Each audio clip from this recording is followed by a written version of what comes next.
One of the biggest mistakes I see really big creators make is they stay video focused, not niche focused. And what I mean by that is they try to make the best video. How do I go viral? How do I get more leads off this one video? And instead they actually need to kind of zoom out and look more niche. What are my competitors doing? How does my content over the month outmaneuver my competitors? How does my content strategy over a year position myself higher than my competitors, re-angling my competitors? And the best way to do this is something I call content propaganda. And I truly believe that there are probably only like single digits, maybe like 10 to 20 content marketers truly doing this, like truly calculated to this level. Okay, let me break it down. Content propaganda is just mass persuasion.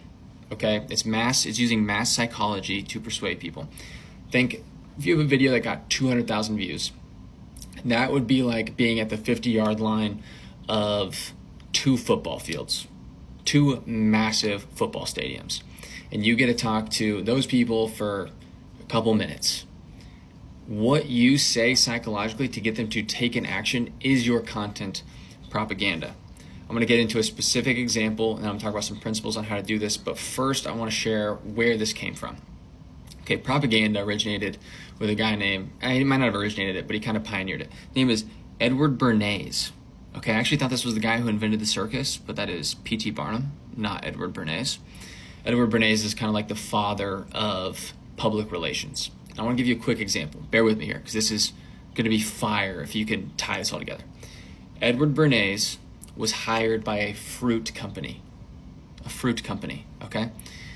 And they needed more land so that they could buy more, or so they could plant more banana trees. Okay, well, the best banana trees are in Guatemala. So what Edward Bernays did is he used content propaganda to go into the American news cycle, local newspapers, TV news stations, all these different people, to say Guatemalans are communists. This is terrible news for Guatemalans. They're not actually communists. But what happened was local American businesses stopped doing deals with Guatemalan companies. So the land prices in Guatemala started to tank over time. Okay?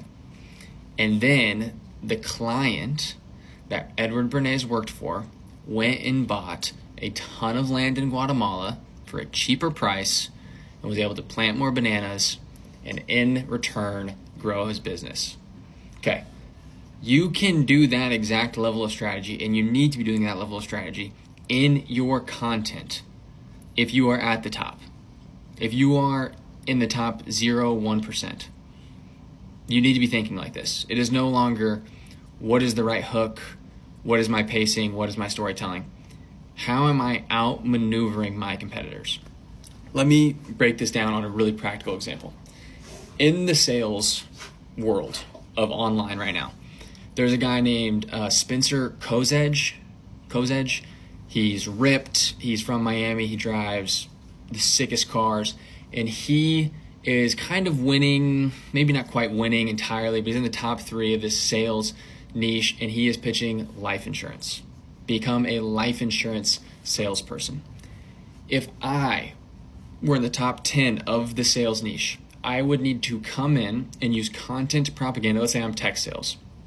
I would need to use content propaganda to attack life insurance. This isn't personal. This isn't like me being hateful or anything. This is just literally sport. Just game. It's just part of business. Okay, this is what Apple does to Microsoft. It's what Elon is attempting to do to all these. It's everything is fair in love, war, and business, except just don't do it illegally. You know what I mean? But you would want to come in and you would want to attack life insurance. Talk about how, if you want to be successful in life insurance, you have to throw your life away. You have to literally be working 12-hour days, 13-hour days, nonstop. You don't get a break. Like, yeah, you might be able to make this money, but like the real money, the more security is over here in tech sales. Now, I hope you're tracking with me. I'm going to break down 3 principles, 3 questions to ask yourself to actually do this. And I'm going to wrap it up with one more example. Okay, 3 questions to ask yourself to create content propaganda against your competitors so that you can outmaneuver them and it ultimately generate more revenue. This isn't about views. This isn't about views. This is about generating more revenue over a year. Okay. Question number 1 is, who is my competition? It is insane to me that so many phenomenal creators don't think in terms of competition. And I know some of you guys don't want to hear that. You're like, ooh, no, and that, like, I just want to be a creator. Why does everything have to be a competition? I'm sorry. This is just the lay of the land. If you want to ascend into that top, 5, 10, 15 person category. Yeah, if you want to just be a great content creator, just go do it. Don't worry about what I'm saying. Like, literally just disregard this whole video. If you want to transcend into the top 0.00001%, you have to think competitively. Okay? Label them out. Who are they? Literally list them out. They're in your niche. Okay? Number 2 is, what angle are they beating me in? Okay, so back to this life insurance, Spencer Kozedge versus all the other salespeople. Spencer is beating and showing the luxury lifestyle. Okay, he's doing a phenomenal job of showing cars specifically. Okay, he's showing cars specifically. The third thing is, how can I re-angle what I'm losing in to regain ground? How can I re-angle to gain ground? So theoretically, I'm going to end with a very clear example, but for this sales example, what we could say is make a video once a week, maybe twice a month, about how tech sales is so great because I get to choose my hours, and I used to be in life insurance, but I had all these sick cars, but I could never drive them. I never had enough time to drive them. But now that I'm in tech sales, I have more time and I can finally drive my cars whenever I want.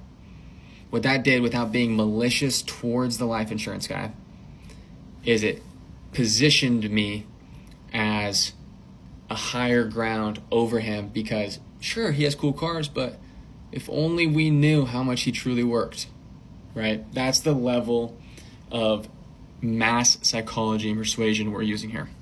Okay, I'm going to end with this. This will be the clearest one.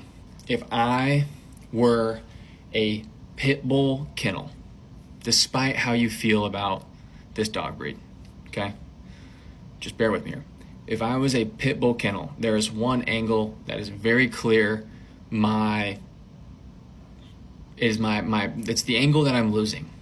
It is the fact that they can be aggressive and there have been child casualties, and it's probably pushing OA 95%